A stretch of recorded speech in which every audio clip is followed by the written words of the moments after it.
बच्चों, जीवन कौशल के तहत मैं 17वां लेसन ले रही हूँ, किशोर वय मर्यादित व्यवहार।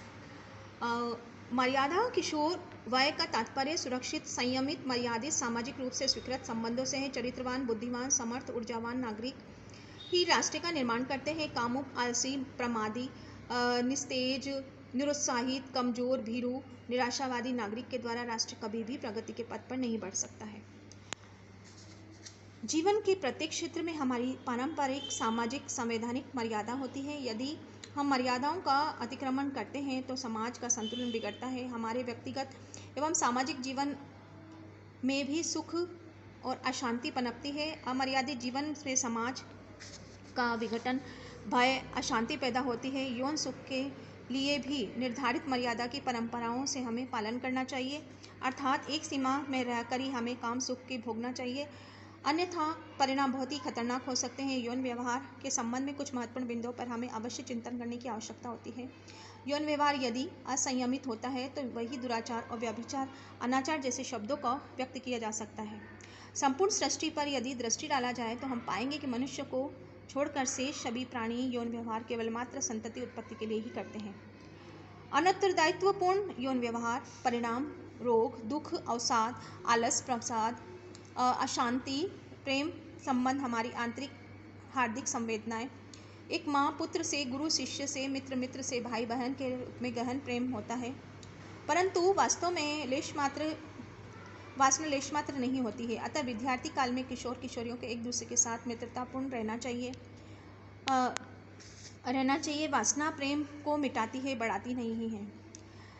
प्रत्येक व्यक्ति को शरीर के विद्यमान आंतरिक ऊर्जा, व्यक्ति के बल, पराक्रम, शौर्य, वीर्य, ऊर्जा, औज, तेज, शक्ति, साहस, स्वाभिमान, एक मेधा, प्रज्ञा होती है। यह आंतरिक शक्ति जब ऊर्ध्वमान गति होती है तो व्यक्ति के शारीरिक, मानसिक, बौद्धिक और चारित्रिक विकास होता है। एक कहानी के माध्यम से इसमें और हम समझने की चेष्टा करेंगे। एक बार किसी महात्मा एक व्यक्ति से पूछा कि प्रभु, इंसान पशु में क्या अंतर है? महात्मा बोले, इंसान 2 पैर से चलता है, पशु 4 पैर से चलता है। इस उत्तर पर व्यक्ति को आश्चर्य हुआ कि उसने कहा कि प्रभु, यह अंतर तो सर्वविदित है, इसमें क्या फर्क पड़ता है? महात्मा बोले, वत्स, जब मनुष्य 2 पैरों से चलता है तो उसके मस्तिष्क आता है, फिर हृदय आता है, उसके बाद पेट आता है, अंतर्क्रिया आती है। परंतु पशु 4 पैरों से चलता है पर उसका सभी अंग एक ऊर्ध्वाकार रेखा में होता है, जिससे उसकी प्राथमिकता निर्धारित नहीं की जा सकती है। यही कारण है कि मनुष्य प्रत्येक समय पहले दिमाग से सोचता है, फिर पश्चात उसकी भावनाएं आती है, फिर वह भौतिकवादी की ओर आकृष्ट होता है, अंत में उसकी वासनाएं आती है। परंतु पशु के लिए विचार, भावना, सुख, भूख, वासना सभी एक ही स्तर पर रहती है, इसमें कोई अंतर नहीं होता है। सामाजिक व्यवस्था, जीवन विज्ञान, मनोविज्ञान के अनुसार अध्ययन काल पूरा होने के बाद गृहस्थ आश्रम के प्रविष्ट होने के लिए विद्यार्थी जीवन साथी के साथ यौन व्यवहार उचित एवं उत्तरदायित्वपूर्ण होता है। भारतीय ऋषि मुनियों ने जीवन के 4 भागों में विभक्त किया था: ब्रह्माश्रम, गृहस्थाश्रम, वानप्रस्थाश्रम और फिर संन्यास आश्रम। इन 4 आश्रमों में कार्य की भांति निर्धारित कर यह कार्य इन 4 अवस्थाओं को करने से राष्ट्र का निर्माण, विकास और सर्वाधिक सुख उत्पन्न होता है। ब्रह्मचार्य आश्रम अर्थात विद्यार्थी जीवन अध्ययन, शोध, खेलकूद, प्रतियोगिता, बल वृद्धि, पराक्रम बढ़ाने के लिए होता है। विद्यार्थी काल स्वयं के विकास पर केंद्रित रहता है। गृहस्थ आश्रम का लक्ष्य विद्यार्थी काल के लिए ज्ञान अर्जन के अनुकूल कार्य करने के लिए, जीविकोपार्जन हेतु व्यापार, नौकरी, उद्योग, संस्था चलाने के लिए, राष्ट्र का विकास करने के लिए। गृहस्थ आश्रम 25 वर्ष का कार्य के बाद समाज सेवा की ओर केंद्रित होकर आगे बढ़ने के लिए कहा है। वानप्रस्थ इसके बाद स्वयं को केंद्र में रखकर समाज, राष्ट्र, विश्व और कल्याण के लिए कार्य करने के लिए विद्यमान होती है। संपूर्ण जीवन की यौन व्यवहार एक हिंसा मात्र है। जीवन की मुख्य उद्देश्य काम वासना अपितु समाज के, राष्ट्र की सेवा करना।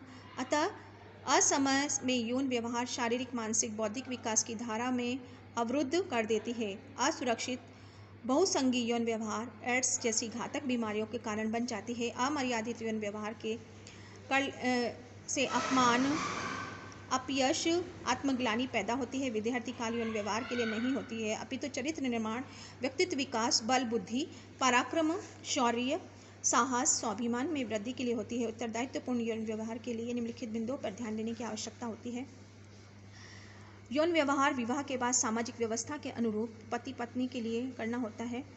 स्वतंत्रता का अर्थ स्वच्छंद उद्दंड और मानी नहीं होती है। स्वतंत्रता हमें पूर्ण विकसित व्यक्तित्व देती है, परंतु स्वच्छंदता उद्दंडता हमें जीवन के लिए विकास के समूह को मार्ग में अवरुद्ध बना देती है।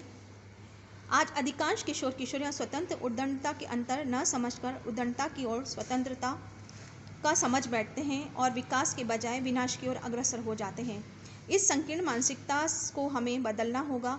पूरे विवेक के साथ मर्यादित अनुशासित जीवन में आस्था रखते हुए उत्कृष्टता के शीर्ष पर पहुंचना होगा। तभी देश का ऊर्जावान, सशक्त, समर्थ, प्रबुद्ध, विवेकशील किशोर व किशोरियों को निरंतर पुरुषार्थ के शीघ्र ही भारत विकसित राष्ट्रों की श्रेणी में खड़ा हो सकता है। हमारे मन में उठने वाले यौन संबंधी प्रश्नों को पूछने के लिए झिझक नहीं होनी चाहिए। इन पर अपने जानकर मित्रों, अभिभावकों, शिक्षकों को चर्चा करनी चाहिए। हो सकता है कि किशोर अपनी सकारात्मक सोच से किसी मित्र की भ्रांति को दूर कर सके, तो उसे उत्तरदायित्व यौन व्यवहार के लिए प्रेरित करना चाहिए। असुरक्षित अनुत्तरदायित्वपूर्ण यौन व्यवहार के लिए गंभीरतापूर्ण दुष्परिणाम हमें देखने को मिलती है। मुख्य बिंदु की बात हम जब कर लेते हैं इसके पाठ के आधार पर, अपने पारिवारिक सामाजिक मूल्यों को ध्यान में रखकर लक्ष्य, स्वयं दूसरों के प्रति जिम्मेदारपूर्ण यौन व्यवहार का समझना आवश्यक होता है। असुरक्षित अनुत्तरदायित्व यौन व्यवहार गंभीर परिणाम दे सकते हैं। अब जानें, समझें और करें। निम्नलिखित प्रश्न होते हैं। मीनू भूपेंद्र एक कक्षा के विद्यार्थी हैं। दोनों ही घनिष्ठ मित्र कुछ इस तरह से हैं कि दोनों अपने दैनिक जीवन में अनुभव के आदान प्रदान करते हैं, एक साथ पढ़ाई भी करते हैं, दोनों एक दूसरे को पसंद करते हैं, सम्मान करते हैं। मीनू और भूपेंद्र में संबंध में क्या नाम देंगे? इसकी मित्रता किस प्रकार से मन निर्भर करती है? आपके अनुसार उत्तरदायित्वपूर्ण व्यवहार के लिए किन बातों का समावेश होना आवश्यक है? उत्तरदायित्व व्यवहार के आप क्या दुष्परिणाम देखते हैं? जवानी के दोष में जो अपने होश कायम रखता है वही बुढ़ापे में सुख पाता है। सुकरात। मन, वाणी, शरीर से संपूर्ण संयम में रखने का नाम ही ब्रह्मचार्य है। महावीर स्वामी। इस पाठ के आधार पर प्रश्न आते हैं, तो ये बहुत ही आपके लिए बहुत ही ज़्यादा उपयुक्त इस प्रश्नों का समझना है, तो आप इसको अच्छे से समझिए। वीडियो को 2-2 बार देख लें और अच्छे से समझ के अपना विवेक जागृत करें और मर्यादित व्यवहार करना के लिए चेष्टा करें।